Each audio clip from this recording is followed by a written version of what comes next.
Welcome to the Marshall News and View Show. I'm Elaine Conyers, and our guest today is Glenn Olson, who is the Marshall Public Works Director. We're out here at the Red Baron Arena, where you'll see the building in the background. But now we're out at the ball fields, and we've got 2 under construction, right, and 2 more that are starting over to the north. So this is probably the one that's the farthest along, is that right? Yes. Okay, so what we've got here is the contractor is working on the dugouts. It really looks different now than what it will look like when it's completed, because you can see that it's all excavated around and it's just the bare walls showing, and right now they're working on the floor inside the inside the dugouts at this location. You can also see just behind us and around us the locations where the people are going to be sitting watching the game. These areas will be filled in, and these blocks extended all the way to the dugouts, and we'll be putting in concrete pavers where the seats go.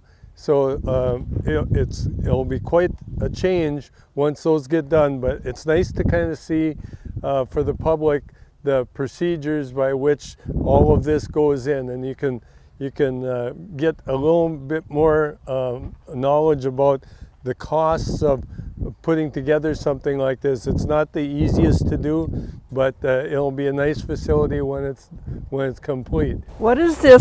These sections over here at the end? Those are the dugouts. Oh, For the players. When they come in from the fields themselves, they'll come into those dugouts, and they're separated from the seating areas. You can also see the backstops that are installed, the field lighting, and we had a question on the yellow poles on the outfield edge. That's the foul poles for foul balls, so that you can see which side of the poles the ball flies on to see if it's in play or out of play. So that's pretty much what's going on here. We'll come back to this location later on in the season when more work is done, but we wanted you to see what the contractors were working on. And you can see we have our sweatshirts on today. Yes. The weather is changing. It's feeling more like fall, and it kind of pushes us a little more to understand that winter is coming, and we have to get our construction done in the fall, because we won't be out here when it's 10 below. That's right. 0. So, but we won't be playing. They won't be playing ball. They won't be playing ball. Also, we wanted to show you then the start of the concessions building. It's in the middle of the 4 softball fields that we have here, so it's easily accessible by any of the fans that come to watch the games. The concessions building will be right in the middle. That'll include a place to buy some snacks and things like that, as well as a couple of bathrooms, so that you have bathrooms right on the field. And you can see, it's kind of interesting to be able to see the plumbing for the room without the walls in place. Right. So it looks a little bit different today than it will when the walls go up. And now I think we'll also go take a look at the parking lot being constructed for both the ball fields and the arena. Okay, well, now we're at the parking lot for both the ball fields and for the sports center. And you can see all the survey stakes in the background indicating the size of the parking lot. It's fairly large. It's going to accommodate over 170 parking stalls and some bus parking as well. Yeah. So the reason that we have such a large parking lot on this side, it really serves 3 purposes. One, for overflow parking at the arena, and even for the smaller events that we've had so far. The parking area over by this event center has been full, and we've had to use off-site parking for that facility. So it's really necessary for that. Then also, in conjunction with tournaments that we'll have here, it's necessary to have quite a few parking stalls for, it'll be actually 8 teams playing at a time, and then the other teams that are coming in to wait for those to get done. So there'll be quite a large parking area required for those games. It also is usable for the high school for their events as well. As you can see, when you have an event over in the high school's events areas, the parking is fairly restricted on the high school side because a lot of people don't like to park way over by the other side of the school in order to attend the games on this side. So this facility will actually serve 3 different venues for both the city and the public school district. I see the benches for the high school are, way over there. Maybe they'll be moving, or isn't that benches? Yes, well, those are to serve their games over there, and you can easily then park here and walk over there as well.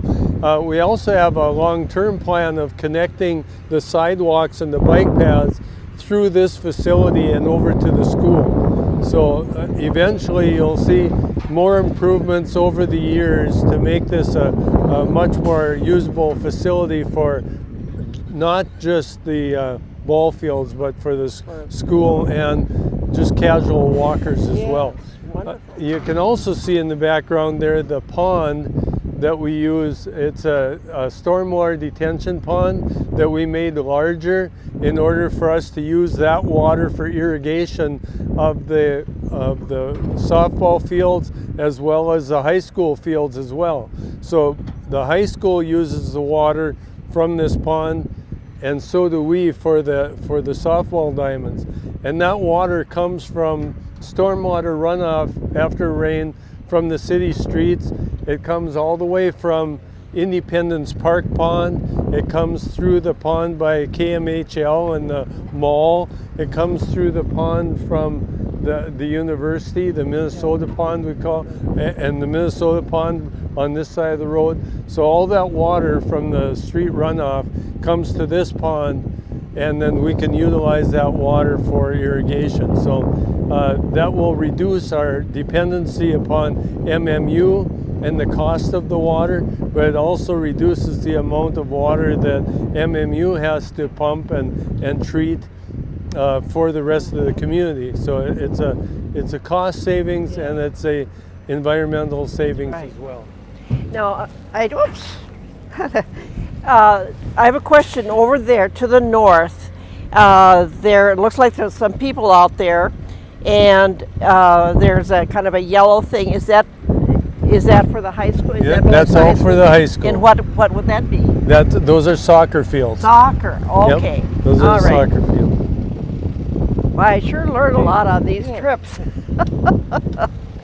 I think we'll now go to a couple of our construction sites. Okay, let's go. Well, now we're over on the corner of this would be Lion and A Street, and they've been working on this most of the summer. Yes, and this has been a real big project for the city. We started the project here a year ago on A Street and Redwood Street, and prior to that project as well, we had another street reconstruction project north of here. This is one of the continuation projects to get water and sewer and storm sewer and street reconstruction done, sidewalks, curb and gutter. It's really a total reconstruction of the residential infrastructure for this area. And we're standing at that intersection of Lion and A, showing you both what's going on right now on the Lion Street project, which is not only Lion Street, it's B Street. We have some up at Jean Street, and so there's a lot of area here that's under reconstruction. You can see that the top lift of asphalt of A Street isn't done yet from last year. what we like to do is when on a reconstruction project, we like to show the area and not complete the asphalt work until the following year. And the reason for that is because we want any of the trench settlements to go ahead and settle down before we put the last lift of asphalt down. So this year, this fall, we'll be putting on the final lift of asphalt, and next year we'll be putting on the final lift on these streets that are newly reconstructed this year. We are at the corner now of South 2nd Street and Lucille Street, and boy, they've got a ways to go here before the snow flies. Yes, we sure do. This is another total reconstruction project with whether or not they needed sanitary sewer or storm sewer or water main replacement. That was all done first, and you can see there's no curb and gutter left. All the curb and gutter has to be put in. Fabric and gravel, they're putting in some gravel now on this street. We're just starting another street on Williams, just east of here. So you can see here that we're totally under construction. Sometimes we call it destruction, but we'll put it back together again. And hopefully with reasonable weather, we'll have it all put back together, including the first lift of asphalt. Sure. Here again on this project, that's what we try to do. We'll get that asphalt on before winter. We'll wait over the winter to let things settle a little bit, and then if there's some patching we have to do, we do that before the final lift of asphalt gets put on. So hopefully you see good progress by the contractor over the next month, and we get things completed as much as we really want to before winter. Yeah. So there are other projects too that you're working on, not just these three that we've been looking at, right? Yeah, So we just completed the Main Street sidewalk project as well. Yeah. We've gotten a lot of good comments about that. Now it comes time to do the assessments as well. Oh, sure. And those aren't as pleasant as getting the nice new sidewalks and driveways, but it's part of it. The city participates in it with the property owners as well. So hopefully that'll all go well, but it certainly is a nice area to walk now versus how it used to be. That's right. So now looking ahead a little bit to next year, I imagine you've got projects lined up already. Oh yes, we do. North 7th Street going up to ADM, essentially from the street department location to ADM. It's a total reconstruction of the surfacing of that roadway. If you drive on it, which many of our residents do as well, because that's where our compost location is, as on the north side of County Road 33. And there's, I'll say, hundreds of trips a day that go out to that compost site. Right. So you can see the kind of shape that it's in. It takes a lot of heavy traffic from the elevators and the farm community trucks coming in and moving corn and soybeans from one location to another. It's heavily traveled. It needs reconstruction. That's going to be one of our major ones next year. We're also going to be expanding the industrial park. As you know, the industrial park that we had constructed is essentially full, and we're needing to expand the industrial park some more. You'll see major construction going on there next summer as well. So we'll keep you up to date on other projects as well that occur, but those will be our real major big projects for next summer. That's right. Well, good. So I guess that we've kind of come to the end of our time here, and so appreciate coming out and showing us everything on this little cooler day. And thank you for all your planning and your vision and getting the job done. It's wonderful. Thank you. Thank you.